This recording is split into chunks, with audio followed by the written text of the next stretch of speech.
இருக்கக்கூடிய அனைத்து பொதுமக்களுக்கும் வழக்கு தெரிவித்துக் கொண்டு வருகின்ற சட்டமன்ற தேர்தலில் திராவிட முன்னேற்ற கழகத்தை நாம் ஏன் ஓட விரட்ட வேண்டும்? வருகின்ற சட்டமன்ற தேர்தலில் திராவிட முன்னேற்ற கழகத்தை நாம் ஏன் ஓட விரட்ட வேண்டும்? மாணவர்களுக்கு கொடுத்த இலவச லேப்டாப்பை தடுத்து நிறுத்தியது திராவிட முன்னேற்ற கழகம்.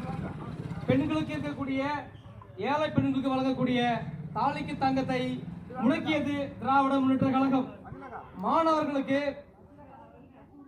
அரசாங்க நிதிக்கு வரக்கூடிய ஸ்காலர்ஷிப்பை தடுத்து நிறுத்தியது திராவிட முன்னேற்ற கழகம். இன்னைக்கு இது நாடகம் ஆடிக்கிட்டு இருக்கு.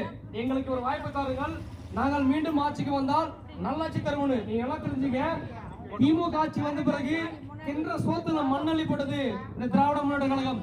ஆங்காங்கே அம்மா உணவு இருந்தது, வேலைக்கு போனவங்க குறைவான ரேட்டை கொடுத்து சாப்பிட்டு இருக்காங்க.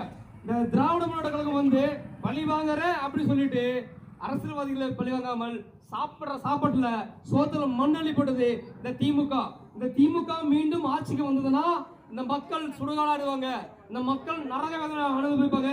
ஒவ்வொரு முறையும் திராவிட முன்னேற்ற ஆட்சிக்கு வரும் வந்த பிறகு எந்த மக்கள் வாக்களித்தார்களோ அதே மக்கள் நினைச்சுப்பாங்க, ஏன்னாவது கட்சிக்கு வாக்களிச்சோம், எதுக்காவது கட்சிக்கு வாக்களிச்சோம் அப்படின்னு சொல்லிட்டு மக்கள் எண்ணுவாங்க. அதனால சொல்லுவாங்க, இந்த திராவிட முன்னேற்ற கழகம் மீண்டும் ஆட்சிக்கு வந்தால் நரகமாயிடும், படுகொலியில் போயிடும். அதனால் வருகின்ற சட்டமன்ற தேர்தலில் திராவிட முன்னேற்ற கழகத்தை விரட்டி அனைத்து இந்த அண்ணா திராவிட முன்னேற்ற கழகத்தை நம்ம வெற்றி பெற செய்வதுதான் நம்முடைய கோரிக்கை. நன்றி.